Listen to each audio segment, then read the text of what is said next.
Okay, so we're talking about logs today. It's day 2 of logs, but I want to review day 1 of logs, the basic. So question number 1 would be like, if you have 5 to some exponent, you can make it equal 21. But that means you can, not using a calculator, you can rewrite this as a log. Please take that one and just rewrite it as a log. Pausing just a sec. Okay, question number 2 is going the other way. Let's say I have a log question. Log base 3 of 5 equals x. You can rewrite that as an exponent problem. But just rewrite that kind of like number 1 is, without the word log. So rewrite it without logs. Number 3. Actually figure out the answer to this question, which is log base 3 of 27. Don't say it or anything, just figure it out, write it down. No calcs. That one's doable in your head if you think about what 27 can be rewritten as. And last, number 4. Let me move this up.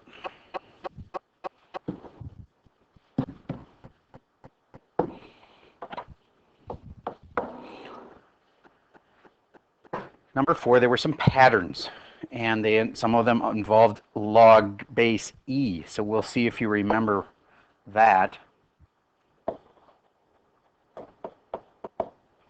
ln of e to the 1/5. There's just a simple answer for that, like 12. Figure out the answer to 1, 2, 3, and 4, and I'll pause for a moment while you are trying to figure these out. Okay, here we go. I want you to take yours, it's just the little quiz we just did, and hand it to the person sitting behind you. Okay. We're going to give them a score out of 4 so they can get some real feedback. This one should have been log base, quiet, log base 5 of 21 equals x. That's how you would rewrite that as a log. Log base 5 of 21. That's how you say it, too. Please turn around. Thank you. Number 2. This one's 3 to the x equals 5. You have to jump back and forth between sides. 3 is the base, which makes sense. To the x is the exponent. That's what logs are. They are equaling an exponent. Equals 5. Okay, number 3. This one, you can rewrite the 27 as 3 to the third. Oops, third. There we go.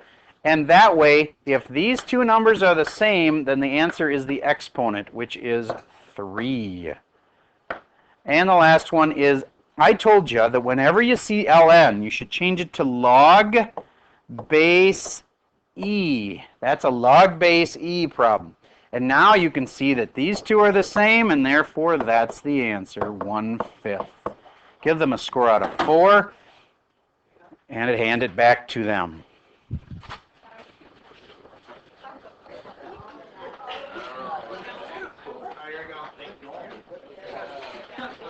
So I can get perspective. How many 4s did I have? Perfect 4s? All right, awesome. That's most of you. All right, so now let's move on to the new stuff. This is also about logs. You guys are a little chatty today. Shh. Wait till later. Wait till you're in work time and you can chat freely. All right. This part is about what does the graph looks like. What does the graph for a log look like? Well, I like to think of it as, what is a log? A log is just a tree that's been blown over, right? True? It's not, you don't call trees logs, do you? You wait until they've been, well, blown over might be my stretch just because I want it to work out for my problem. But you get how that sort of could be a tree that is, how about we do like this?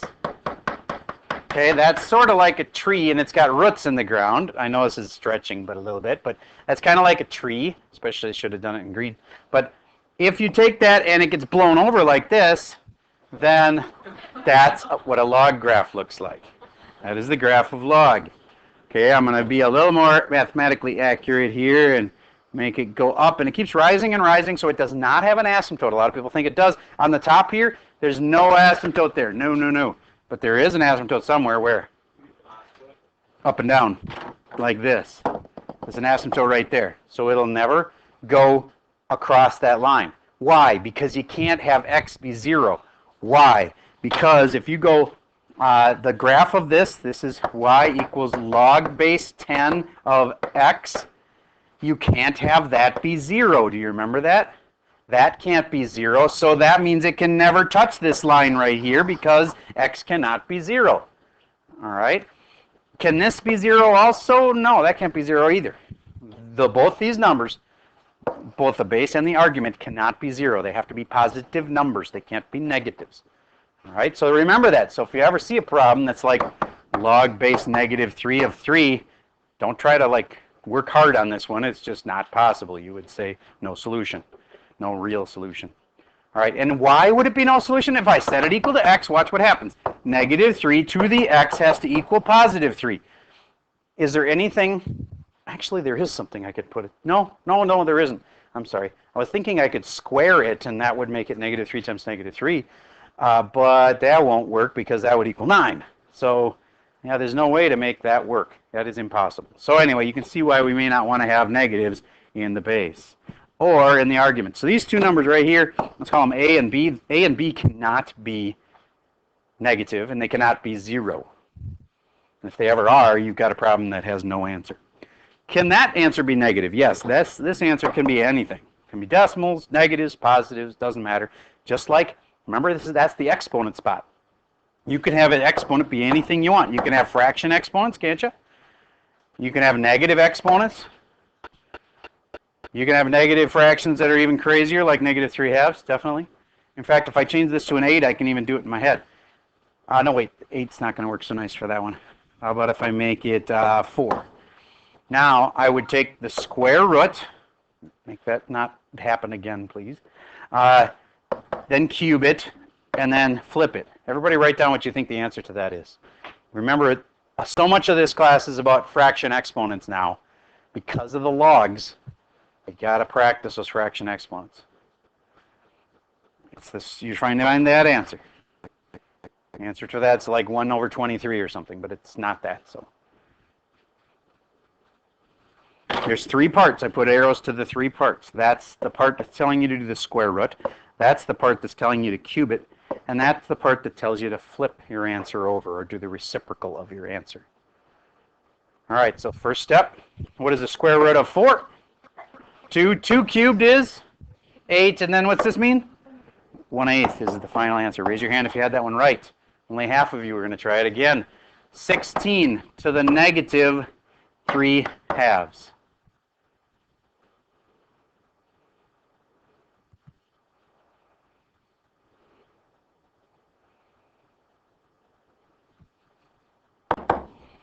MS, what'd you get? And you're right. Tell me what step by step what you did. Square root of 16 for that, which was what? And then what is 4 cubed? 64. Why didn't you write 64 as the answer? Because that flips it, 1 over 64. Raise your hand if you had that one right. Okay, good. Let's move on to, or back to what we were doing before. So back to logs. If you're going to graph a log, again, it looks kind of like this. Do you remember how if you had exponentials, the steeper, hold on a second, my alignment's off, I hate that. The steeper they was based on how big the base was. Some of them that were more steep when the base got bigger, like this might be y equals 3 to the x versus this one was y equals 2 to the x. Well, same thing's going to be true in logs.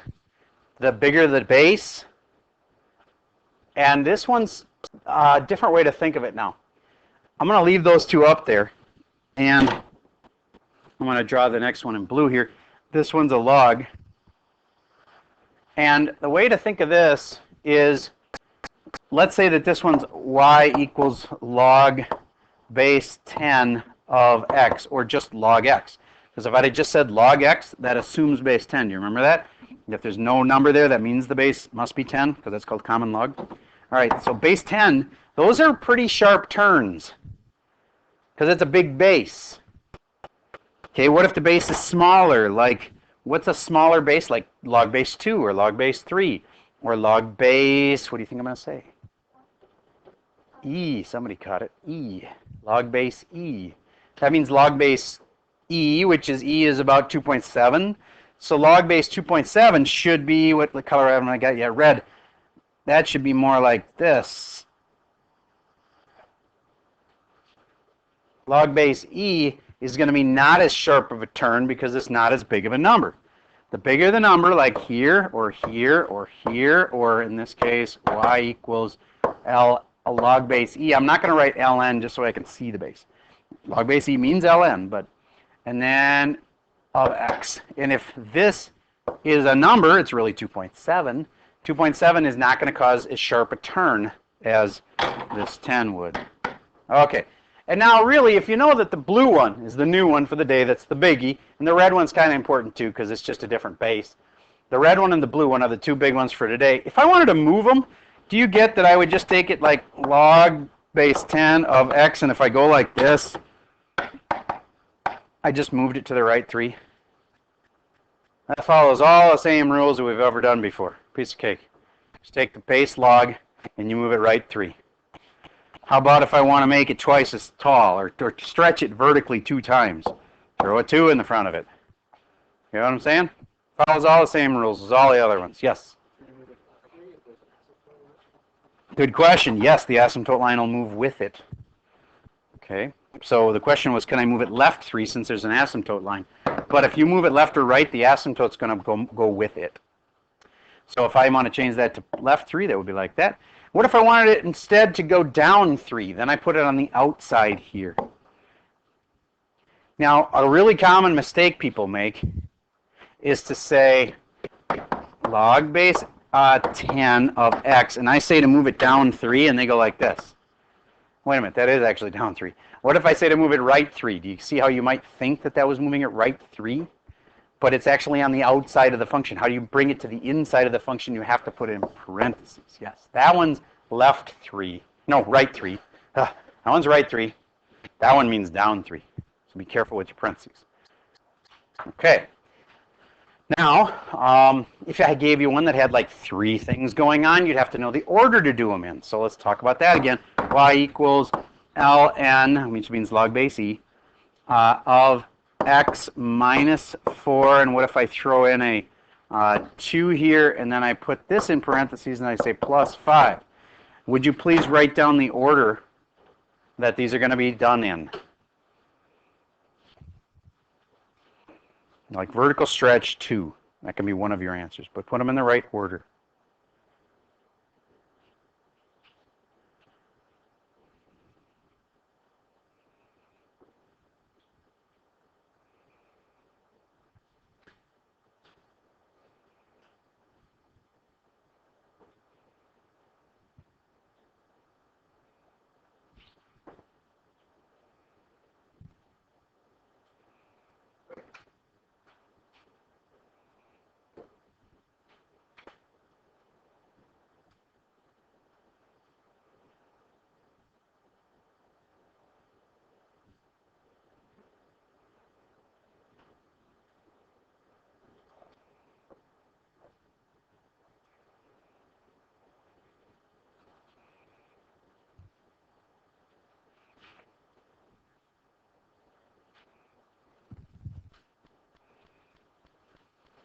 Okay, here's what I would want you to say.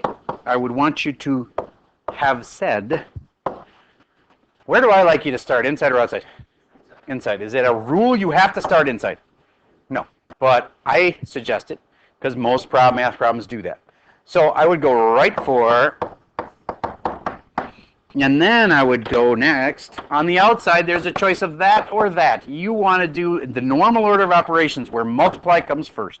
So since we're on the outside, we do the normal order. So this one would be vertical stretch factor 2, and then the last thing would be up 5. Raise your hand if you had that one right. Okay, good. Now let's talk about what else you can do with the graphs of these things. If you're going to sketch the graph, for instance, for a log base 5 of x. Well, sketching, I can tell you, it looks like that. Okay, is that good enough for an answer? Not really, because they could all kind of look like that. So what do you need to make your answer complete? When you're tested on this, you'll have to have the asymptote line in there. Okay? It's always at 0 unless it's been moved. As the parent one, it will always be at 0. Now, is this one kind of steep because of this? Yes, but how is steep is kind of steep. We need to have a few points to kind of ground us here and make sure we do this right. So, XY chart, best friend in graphing. Everybody make an XY chart. Let me show you how to do this. This is not super simple because you aren't going to have all those logs like memorized, you know, like the log of 6. What the heck is that? All right, so let's do some that you might know. What's a good thing we could make X so that this will work out nicely? X2, not so easy, no. Log base 5 of 2, I think you're not, okay. So 25 is a good one for X, yes. Okay, that's true. Now, will that be on most like pieces of paper? Will you be able to fit a 25 on there? No, but you could use a 25. If you did use a 25, do you get that then this would really be like 5 squared and the answer is therefore 2? 25, 2 is on your graph. It just may not be actually sketchable because it's outside of what you can sketch. All right, so let's pick another one. What's another good thing for X?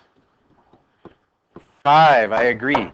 If you pick a 5 there, log base 5 of 5 should be an easy one. That's that. So 5 comma 1 is on your graph. Over 5 up 1. So the way I did my really quick, crazy, lousy sketch, it was not awesome. So I'm going to go 5 comma 1 is right there. So that's, oh, wait a minute. I haven't got any other points yet. It's hard to draw the line. So I better find one more point first. What's another good thing to put in for X? What? 4? 1. Okay, 1. Log base 5 of 1. Why? Because anytime there's a 1 here, you can get an instant answer. What is it? 0. Why? Because if you set it equal to X, you could say 5 to the X has to equal 1. And what has to be? It has to be 0. So if X is 1, Y is 0. 1 comma 0. Right there. So there. Now in that case, I really only needed 2 points to show this graph pretty well. Do you get how we don't want to probably have a rule that says you have to have 3 points? Because where would the other point be? It'd be way the heck over there and kind of hard to graph. Okay, so sometimes you'll only need 2 points, but you need to have a couple points on your graph, like dots that are in the right spot. And then you have to have the asymptote line. We can pretty much count on the fact that you can always have a couple points on your graph and an asymptote. That's what we need for your sketches. Because otherwise, I can tell you the answer for every single one of them is it kind of looks like that. And obviously, we don't want you just making the same sketch over and over and over again. All right? Okay, so make sure you have the asymptote in there and at least 2 points. This one's a little harder to graph just because it's harder to think about. Y equals e to the x. It's really the same as y equals ab to the x. It's just that a in this case is 1, and b in this case is e. So it's really like y equals 1 times e to the x, and e, if you know, is really like 2.7. So you remember how these exponential graphs kind of look like? And that should be to the x, not x there. These exponential graphs generally look like this. So again, I don't want you to just slap in the general sketch. I want you to have at least 2 points in the asymptote.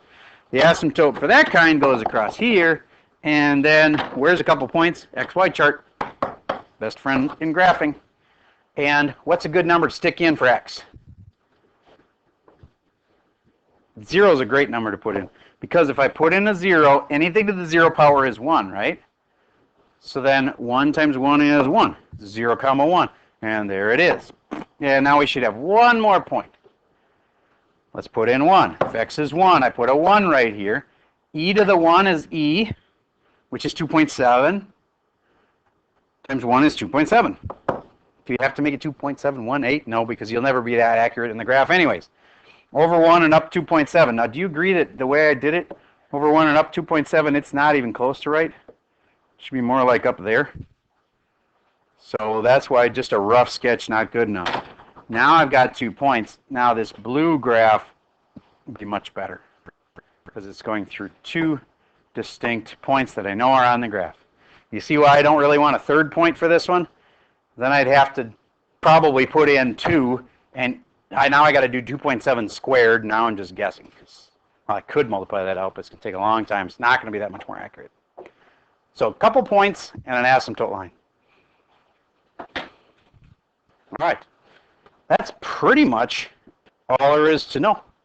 The rest of it's just a review yesterday. Whole big section on the bottom, review yesterday, because you got to practice those things. So I'm going to hand this out, do a couple with you, and then I'm going to stop the recording after I've done a couple. Okay, so here we are back now with a few problems off of the worksheet itself. Please look at number 1. It is a tricky one, believe it or not, because of how they wrote it. It says f of x is equal to log 1 minus x. Please turn around and stop talking. All right. On this one, it's confusing because it is not x minus 1, it's 1 minus x. So what does that mean? I would rewrite it like this. Log of negative x plus 1. Okay, what I did there? Okay. So now you can tell me what has been done to this thing. And in the right order, too. What would normally be first is the multiplier, so it's not first. This would be first. It's been moved left 1, and then it's been what? Flipped. So what does a graph look like in the first place? Log graphs look like a tree that's been blown over in the wind. That's what a log is, right?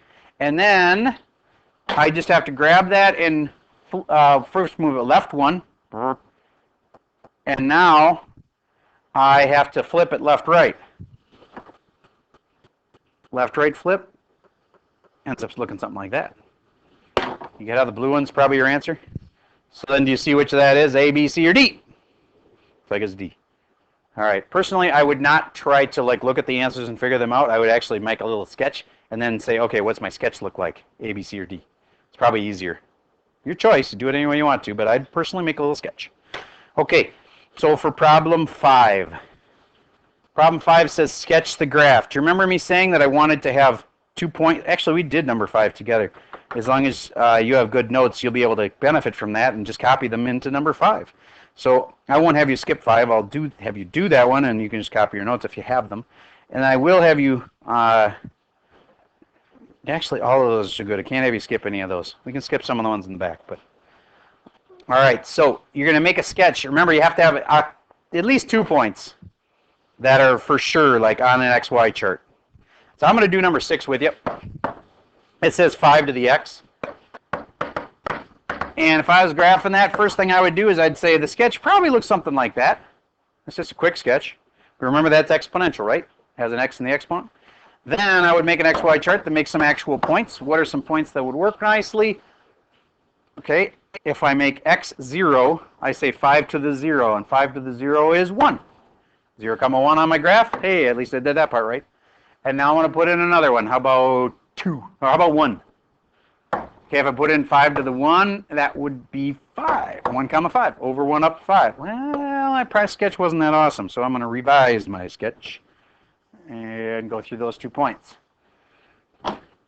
And why would I still get this one marked wrong? Asymptote. You need an asymptote line. You just make little dots. Actually, you usually typically make it just a little above the axis because then you can actually see it. But we all know it's supposed to be at 0. Okay, there you go. That's how you sketch. Make sure you got a couple points on your graph that are distinct dots. See what I mean? Like if you don't have these dots here, you're not really doing it right. You're just freehanding, and that's not okay. All right. Question? Finally, use limit notation to express the end behaviors. You know what? We've practiced that enough. I don't think we need you to write the limit notation because we did that on the last test. So, state the domain and range. That actually is probably a good idea. Yeah, it does say in the directions to do the domain and range. So that's something that we haven't done in a long time. Domain and range. Domain of this thing is negative infinity to positive infinity. The awesome shortcut for that is a big R. All reals. Okay, the range in this puppy, how low to how high? 0 to infinity. There we go. That doesn't take too long. Those limits, though, they take a long time to write, so I'm fine with skipping that part.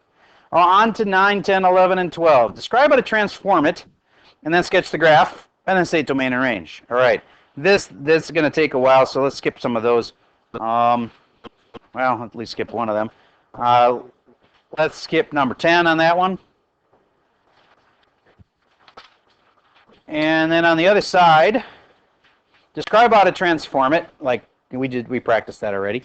And then sketch the graph and then state the domain and range. Again, this one's, we don't need to do all of those. Let's skip 14 and 16 on that one. And then for the evaluate part, yeah, I suppose crossing out a whole side would be pretty handy. Should we cross out the odds or the evens? All right, odds. Cross off the odds. Now, if you need practice on those, feel free to do them. The answers will probably be on the key. So, all right, that cuts your assignment down to a reasonable size, and you have a fair amount of time to work. Feel free to ask me if you need help.